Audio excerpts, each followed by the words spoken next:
Hi all, this is Once a Future Gamer and welcome to another Pokemon challenge.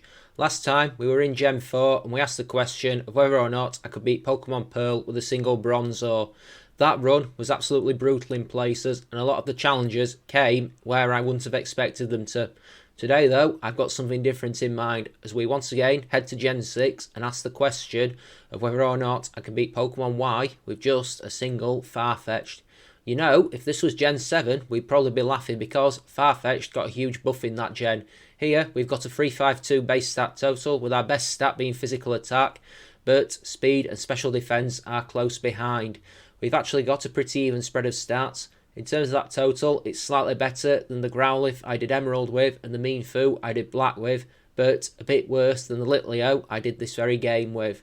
We've got 3 weaknesses, Rock, Electric and Ice.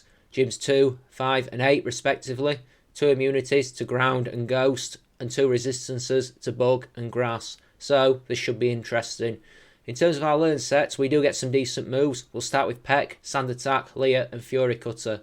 We'll also get Aerial Ace and Knockoff by level 13, Slash at level 19, Swords Dance at level 25, and perhaps best of all, Acrobatics at level 37. There's also Night Slash. TM-wise, Steel Wing would be amazing, but it's not until post-game. Poison Jab could give us a bit of coverage for fairy types. Return is a possible option, but Stab Slash might be better. We'll have to see on that. I wish we got a fighting move for the Rock and Ice gyms. Many of the status moves we get are a bit niche. Many of the attacking moves we get are either stuff we learn naturally or aren't really an upgrade on what we do get via our learn set.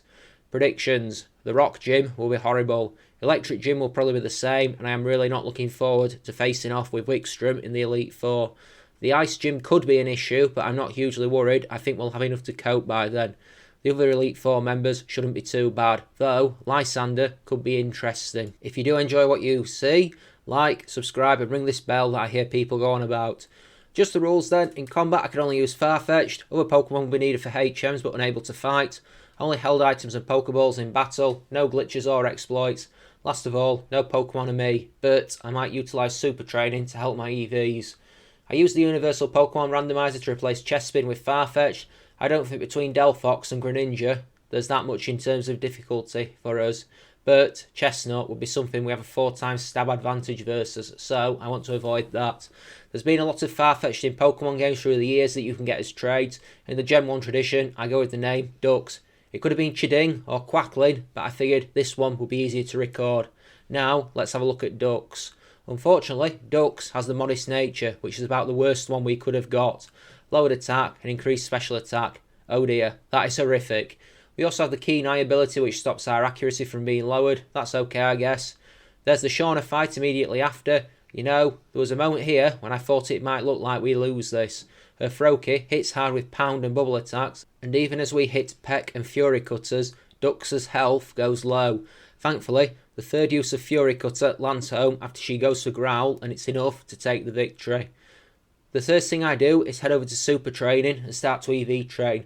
Now, I didn't do this in the Litleo run, largely because I forgot it existed, and I'll see how it goes to making things easier. I'll make a judgment over whether it'll be something that I'll keep up in future Gen 6 challenges. I train the attack and speed stats maybe, maxing them out and then heading through the forest until I can get to Santaloon City and the Bug Gym. Farfetch'd does have an advantage for this gym, so much so that you can get a traded one in Santaloon City or catch them to the east. It has a better nature than what Duck's got here too. Grrr. We get to the Bug Gym and kick off the party. Viola isn't the hardest of opponents, so we do have a massive advantage. It's over in 3 hits. Surskit gets floored with a single Aerial Ace, while Vivian does put up more of a fight. Not by much admittedly, because it does go down to a pair of Aerial Ace attacks, the second being a crit. We get the first badge and move on. Next destination is Lumio City, and there's that fight with Professor Sycamore. It's barely worth talking about since he's not hard. Dux sweeps her way through with a flurry of Aerial Ace and knockoff attacks, putting paid to the Kanto starter Pokemon. Out on Route 5 I face off against Tierno, but Dux easily sweeps aside his Corphish. That said, it is nice to see Corphish get a bit of love and appearances in this game, since it's probably one of those Pokemon that's easily forgotten about, anime appearances aside. I hit Camphria Town, and then there's that bit I hate before you can wake up the Snorlax, the whole Partham Palace bit. After that, there's a double battle with Tierno and Trevor. Given my last two challenges were in Emerald and Pearl, and there's an infuriating double battle in each of those games, this one is nice and sedate, as Dux slashes her way through all of them with her leek, taking down Pikachu, Flabébé and Corphish in quick order. Not much more really happens now until the next gym, and that's a bit of a way away. I think I need to get strong though, because the next gym is the rock one, and beyond knockoff, we don't really have a good way to damage Grant's Pokemon. Actually, I quickly discover that even the gym trainers are a challenge. There's one who uses a Relicanth, which messes us up badly. So I go hang out in the Battle Chateau for a bit to train up, learning Night Slash in the process. The first attempt I make on Grant is a loss. Amora paralyses us and then hits us with a refrigerated takedown that inflicts massive damage on Dux. We do hit a crit Night Slash, but it still doesn't even come close to knocking it out. Eventually, we do take it out, but go down to Tyrant without getting a hit off. What I could do with is a berry that cures paralysis, but where can I find those? I consult Bulbapedia and get an answer, and crucially, the berry, after I show a man in Camphria Town a fighting type Pancham. I give Dux the cherry berry and plot my strategy. Swords Dance and then Night Slash. That has to be enough. If I can get through to Tyrant without being paralysed with +2 in attack, I should be good. I go for this exact strategy, and versus Amora, it plays out as planned, meaning we're going to Tyrant exactly as I wanted. Now, it is tough enough to survive Night Slash, but Rock Tomb isn't enough to knock us out or slow us down enough that we can't outspeed him. Granted, he heals Tyrant, but we take it down pretty quickly afterwards. Next major battle is the Serena fight in the Tower of Mastery. This fight goes about as well as it can do. We've built up a bit of a level lead thanks to our grinding sesh ahead of Grant. Meowstic stops us attacking with Fake Out, but when we do a Swords Dance, the battle becomes a one-shot sweep, as Meowstic goes down to Night Slash, Absol to Regular Slash, and Braixen to Acrobatics. That was pretty simple. Next is Karina. The gym fight, not the stupid Lucario Mega Revolution battle, which I'll not be covering in this video. I'm not especially concerned given the type advantage we have going into this battle. We're part flying type after all, and I reckon we'll hit hard enough to crush this fight. It's a one-shot sweep through, with Mienfoo going down to a crit slash, and both Machoke and Hawlucha going down to Acrobatics blows. I was right when I predicted this wouldn't be a challenge, and neither will the next gym probably. Anyway, before we can confront Ramos, we've got to fight Serena again. X and Y pacing, folks. No gym leader or rival battles for about a quarter of a game, and then about 10 in the space of 5 minutes. I'm not going to say too much about this fight because it's pretty much a blow-for-blow mirror of the previous one, as Meowstic goes down to a Swords Dance boosted Night Slash, Absol to Regular Slash, and Braixen to Acrobatics. If it ain't broke, don't fix it. I might replace Slash with Return soon. Ramos is a complete cinch. Climbing to the top of his tower takes longer than the battle does. His team is a one-shot sweep, as first Jumpluff, and then Go-Goat, and finally Weeping Bell all get one hit with Acrobatics. I bet the next gym isn't quite so simple as the last two have been, given I can't get the best use out of probably my strongest move. That gym would be the electric one. I replace Slash with Return because although it crits less, it does hit harder. It's Stab too, which is handy. I wonder how many attempts this will take. I'm a little terrified of the Magneton, I'm not going to lie. I give Dux the Lax Incense because it's pretty unlikely we'll be using Acrobatics in this fight. Anyway, we get a Swords Dance up versus Emolga, and it goes for Volt Switch. And it misses before we flatten it with Return. Next is Magneton, and I go for Night Slash, doing about 2/3 of its health while it sets up Electric Terrain. A second Night Slash takes it down, before Heliolisk comes out and I take a crash at it with Return, one hitting it. That was ridiculous. It's nice to have an easy electric gym after last week's Pearl Challenge versus Voltner. Next is a rival fight with Serena. I still have a Lax Incense on, so Acrobatics is going to be underpowered, but one Swords Dance later is enough to give Dux the power to take out Meowstic with Night Slash before Absol is next, and Julie gets killed with Kindless by a Soul Return. Last is Delphox, who gets smashed out by a Soul Night Slash. Valerie is next, and I'm feeling reasonably confident here. I might need to max out Swords Dance to deal with Mawile, but that aside, it will probably be straightforward. I managed to get 3 Swords Dancers up versus Mawile, getting hit with a crit crunch, but nothing else. If it didn't use 2 Iron Defences, we'd have probably knocked it into the middle of next week with Acrobatics. It goes down hard. Mr. Mime and Sylveon are not exactly tough. We've got enough of a level advantage, and Swords Dance has powered us up enough that we one-hit each of them with Acrobatics. 6 badges down. There's another fight with Serena in Anistar City. I spot a developing pattern here. I did do a bit of grinding in the Battle Chateau to get experience and money. Dux still has the amulet coin on, so I daren't go for Acrobatics. I get hit with a fake out from Meow Stick before powering up with Swords Dance. I get hit with Psychic and then go on a one-shot return sweep. Down in first Meow Stick, and then Jolteon, then Dolphox with a crit return, and finally Absol. All of them before the bludgeoning power of Ducks. Next is Olympia, and I think we might be okay here. It's harder than the last two, but that's not exactly hard. I get a Swords Dance up versus Sigilyph, and then get blasted with Psychic. We one-hit it with Night Slash. Then comes Slowking, who gets knocked out by Acrobatics. It's nice to see Slowking get some love in this game. Why did Elite Four Will in Johto use Slowbro instead of Slowking? That seems a pertinent question. Anyway, Meowstic goes down soon after, and we win. Team Flare stuff next, and there's a fight with Lysander. When Mianfu comes out first, both it and Dux go for Swords Dance each. The difference is that Dux is faster and lays it out with Acrobatics. When Gyarados comes out, even with Intimidate, we can still one-hit it with Acrobatics. I wonder if that will be the case when it goes Mega. Pyro is a one-hit with Acrobatics, and when Murkrow comes out, that doesn't survive very long either. We have to fight him again soon after. This time, his Mienfoo has evolved into Mienshao, and we go for Swords Dance again. This time though, it attacks with High Jump Kick and does big damage before we sweep through the fight with Acrobatics, one-hitting first Mienshao, then Gyarados, and then Pyro, and finally, his Honchkrow. This move is pretty cool. There is a bit of a breather before the third fight in the Lysander series. This is the one where he uses Mega Evolution, alas. I need to set up pretty early on. I do lose this one after a gamble doesn't pay off. So I have to use Yveltal at the start of the fight, but when Dux comes out, I go for a Swords Dance and get hit with Acrobatics, which crits. I one-hit Mienshao, and when Pyro comes out, I figure I've got special defense, and I try another Swords Dance, only to get taken down by Fire Blast. Not that good then. Second time, I prep a bit better. I'm going to get hit by Mienshao, no doubt about it, so I give a Citrus Berry to Dux. I get two Swords Dancers up, but get tagged with Acrobatics and a High Jump Kick that leave Dux on 5 HP. The berry gives us recovery, and I've got +4 in attack. I want Dux to hit like a frigging train, and she duly does, tearing through Mienshao, Pyro, Honchkrow, and finally Mega Gyarados with an Acrobatics apiece. They can't stand before the stick-wielding Wild Duck. Professor Sycamore is next with his evolved trio of the Kanto starter Pokemon, so let's tackle him. I get a Swords Dance up versus Venusaur, and then, when his Petal Blizzard does pretty much nothing, I go on an Acrobatic Sweep. It might not be the most imaginative tactic, but if it isn't broke, don't fix it, I guess. Next, there's 3 back-to-back rival fights. First is Shauna, who is no trouble. I do use a Swords Dance on Delcatty, but I'm not expecting much trouble from it, largely because it's a Delcatty. It hits a weak play rough, and then we one-hit it. Plus, Gudra and Greninja meet the same fate with Acrobatics attacks, taking her quickly down.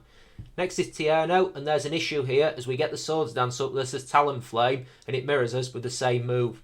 We do one-hit it with Return, but Flame Body burns us. That will be a problem. Crawdont can survive Acrobatics thanks to the burn, but only goes for Swords Dance, and we take it out with Return before we one-hit Roserade with Acrobatics. Last is Trevor, and he gave me real trouble in the Litleo run.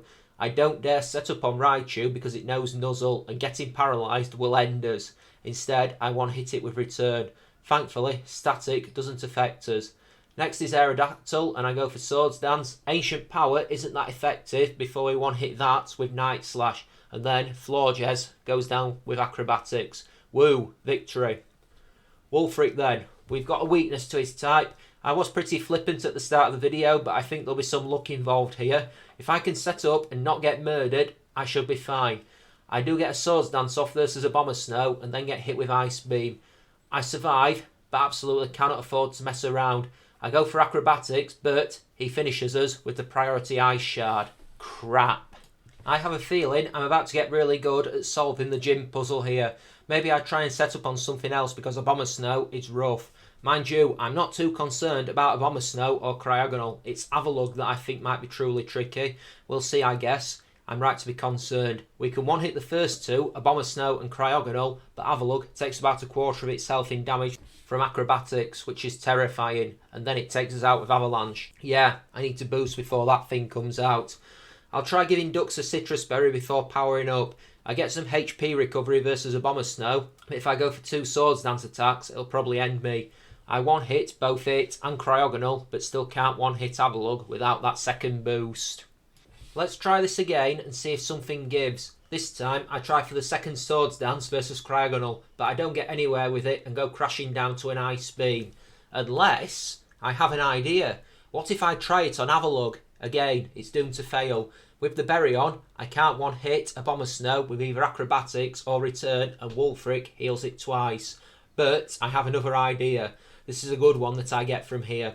I replace Acrobatics with Poison Jab and give Ducks the leftovers. Trust me, if this plan works, it's a good one. It doesn't. My plan was to weaken a Bomber Snow with Return and boost on the turns where he heals. But the problem is that if we do hit him after Swords Dancing, it's not going to put him on healing range. It'll beat him. As it is, we go down to Avalugg again. Maybe I should go and grind until I can think of a better strategy. The very next attempt isn't helped by Ducks getting frozen, even though we have grinded up to level 87. The Ice Beam still does a lot of damage, and 2 of them take us out. Even if I used a Yachi Berry to minimise the damage, there'd be a few issues. No health recovery. The hail damage would chip us away, and I'd be still worried about 2 Ice Beams knocking us out, and that's just versus a Bomber Snow. Another attempt, another loss. Wonder if I should try the Lax Incense and hope to get lucky with a miss. It seems a cheap strategy, but, mind you, where can I get the TM for double team? At this rate, that might have to be the route I go. I'd need to go to Anistar City in the morning. Let's try the Lax Incense and the hope to get supremely lucky strategy. It might have to be the route we go. Ice Beam is accurate, but I just need that little bit of fortune. It only has to miss once. I need to get the 2 Swords Dancers up. If the first one hits, but the second one misses, it'll be tight with the hail damage. 2 more tries, and I do get an attempt where the Ice Beam misses on the first turn, and I hit 2 Swords Dancers. Only for it to go for the priority Ice Shard and knock Ducks out. Wow, I really didn't think I'd have this much trouble with an Ice Gym for the second week in a row. A few more tries later, and I boost versus a Bomber Snow, and then knock both it and Cryogonal out with Return. I am curious to see just how much Swords Dance boosted Return does on Avalugg. 2/3. But, and I leap up and punch the air, it misses Avalanche, and Ducks duly finishes it off with another Return. Oh, what fortune! Thank Arceus, that one is done. I can finally move on, and in Victory Road, there's a fight with Serena. Meowstic causes some irritation at the start while I'm setting up, using Fake Out and Psychic while I go for the Swords Dance. But otherwise, it's smooth, as Night Slash murders Meowstic, Return takes Jolteon out, Night Slash sends Delphox down before Return is enough to end both Altaria and Absol at the back end of the fight. Next is the Elite Four, but before that, I stand in front of the Pokemon League and let's take a look at Ducks' stats. Speed and attack are the best, considering that super training we did a long time ago. Defense is the worst. I truly wish we'd got a better nature. I suppose the special defence isn't too bad. I'm still pretty worried about Wickstrom. He might be the one that we go do first, just to see how bad it's going to be. How do you think I'll do?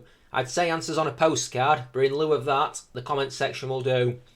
Let's go after Wickstrom first then. We do get hit with Torment, which is annoying because it means we can't set up easily.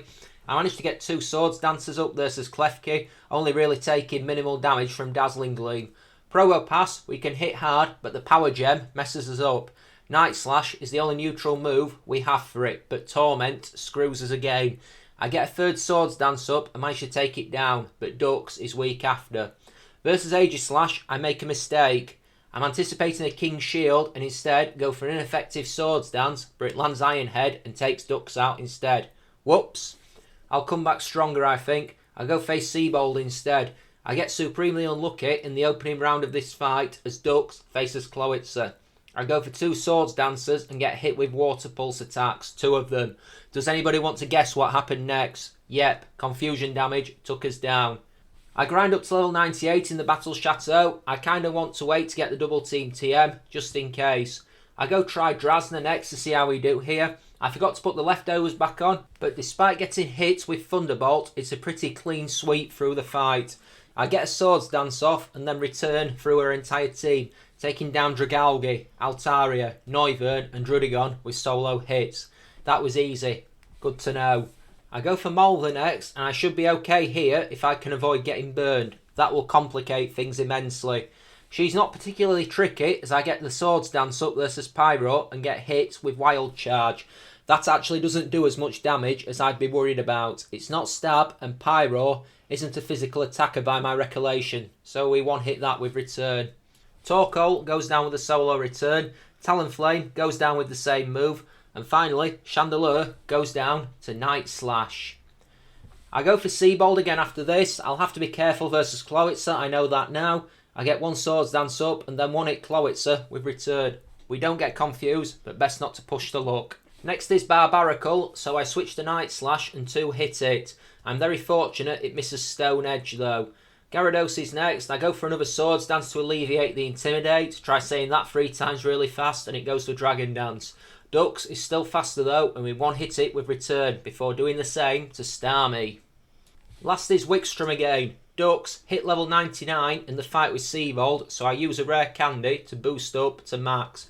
Here are the stats. Short of Double Team, I've got no more cards to play. This is my last resort. I wish the attack stat were better, but it's probably about as good as it can be. The Klefki has Prankster, so if it uses Torment, it's always going to outspeed, even with the massive speed stat we've got. We get Fortune. Klefki never goes to Torment, and we can get 3 Swords Dance attacks up. We do get hit by 3 Dazzling Gleams before one hitting it with return. One of them was a crit, which didn't help. When Probopass comes out, only its sturdy ability saves it from being one hit by Night Slash, and we get hit with Power Gem, but narrowly survive before 2 hitting it with return. And I know we're +6 in attack, but I'm shocked by just how much damage return does. 3/4 of its health with a single blow against something that has a double resistance to normal. Next is Aegislash, and it uses King's Shield to block Night Slash, which was what I was worried about on the last attempt. But even with a harsh attack drop, we've got enough left to take down both it and Scizor with Soul Night Slashers. I'm glad they made Dark neutral versus Steel in this game. This would have been awful otherwise. Last is Diantha, and I heal up and head out to face her. If I can deal with Tyrantrum and Aurorus with little problem, this shouldn't be that bad. 3 Swords Dancers appear to be in order. I know from my Litleo run that Hawlucha likes to spam the same strategy. Versus Hawlucha, we get hit with 2 Flying Pressers before she decides that Swords Dance is the way to go. By that point though, we've got 3 of them up and go on the sweep. Hawlucha goes down to return. Tyrantrum goes down to Night Slash. Aurorus also goes down to Night Slash. Gudra goes down to return. Gourgeist goes down to Night Slash before Gardevoir goes down to Poison Jab. I figured we should probably use that move at some point. We enter the Hall of Fame, and that is the game. Well, I say that, but there is a fight with AZ at the end we can't exactly avoid, but he's not really hard. Sure, we get clattered with a Stone Edge from Torkoal, but we survive it easily as we get a Swords Dance up. Torkoal goes down to return. Sigilif next goes down to Night Slash, before Golurk comes out and goes down the same way. Quite interesting that he's a 3,000-year-old dude and he has old-style Pokemon. There's legends about Sigilif in ancient cities. Golurk, I think, were used as guards in the past or something, while Torkoal is either a volcano or a fossil fuel, which takes hundreds of years to form, probably more, depending on which point of view you want to take. Anyway, that's the run. I enjoyed this. Barring the Grant and Wulfric fights, this was pretty easy, definitely fun. I've been toying with the idea of doing a trade-only run in this game, and I might have to look at that at some point. I do like these games, X and Y. They do have their flaws. I don't think anyone would admit otherwise. There is at least one video on YouTube I can think of that are devoted to the problems in it, but they are pretty fun games. I will definitely come back to doing challenges here at some point. Regarding the Super Train at the start, I obviously did this. I can't change that now. If you're happy to see me keep on using it, I'm happy to do it. But if you think it's cheating, say so too and I won't again. It's either that or grind upon specific Pokemon for ages. But yeah, I hope you enjoyed. I got the idea for this after watching Mah-Dry-Bread's playthrough of Pokemon X again, and it sparked a bit of inspiration in me. As always, if you did enjoy this, hit the like button, smash the subscribe button, ring this bell. I've had a bit of feedback regarding the team playthroughs I'm thinking of doing. It's a very slow work in progress regarding that.